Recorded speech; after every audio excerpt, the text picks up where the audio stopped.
Narito ang mga balita sa araw na ito. Suspect sa pananaksak sa Germany, umamin na.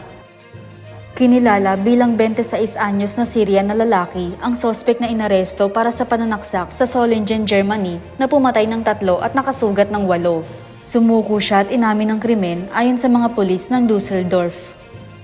Nangyari noong Biyernes ng gabi ang pag-atake na inangkin ng Islamic State Group sa isang pista para ipagdiwang ang 650 taong kasaysayan ng lungsod. Ayon sa mga otoridad, konektado ang sospek sa isang tirahan para sa mga refugee sa Solingen na nasalakay noong Sabado. Inilarawan ng Islamic State ang lalaking nagsagawa ng pag-atake bilang isang Islamic State soldier sa isang pahayag sa kanilang Telegram account noong Sabado. At narito naman ang mga balita sa ating bansa. PNP, umaasang maibabalik si Guo sa Pinas. Nagpahayag ang Philippine National Police na umaasa silang magkakaroon ng positibong pag-unlad upang maibalik si Alice Guo sa Pinas at harapin ang mga paratang laban sa kanya. Ipinaalam ni PNP spokesperson Police Colonel Jean Fajardo na patuloy ang mga pagsisikap na hanapin ang tinanggal na alkalde ng Bamban Tarlac at ilang persons of interest sa pakikipag-ugnayan ng PNP sa National Bureau of Investigation, Bureau of Immigration at kanilang mga dayuhang katuwang. Hopefully, katulad sa kaso ni Cassandra Leong at Sheila Guo, magkakaroon din ng positive development at may uwi natin si Alice Guo pabalik ng bansa. Saad ni Fajardo. Matatandaang, inaresto ng mga otoridad sa Indonesia ang kapatid ni Guo at si Ong, ang otorisadong kinatawan ng Philippine Offshore Gaming Operator na ni-raid sa Porac, Pampanga dahil sa umano'y mga ilegal na aktibidad.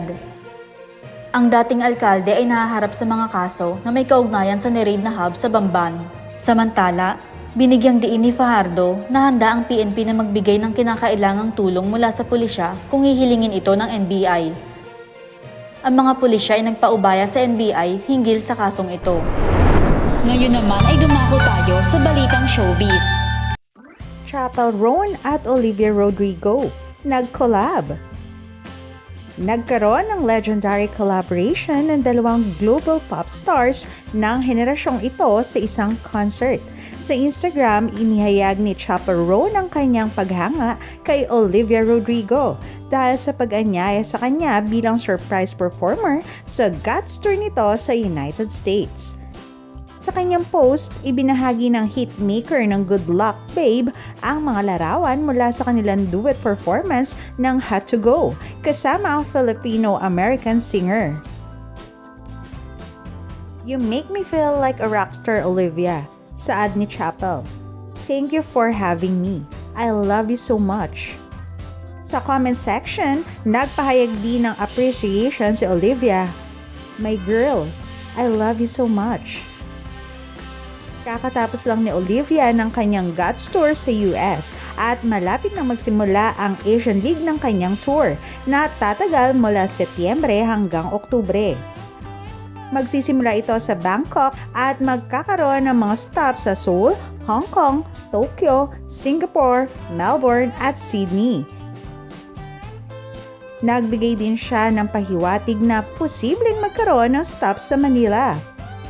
Samantala, si Chappell ay agaw atensyon sa kanyang kantang Good Luck Babe na inilabas noong Abril. Ako si Jenny Rose Albason, nag-uulat.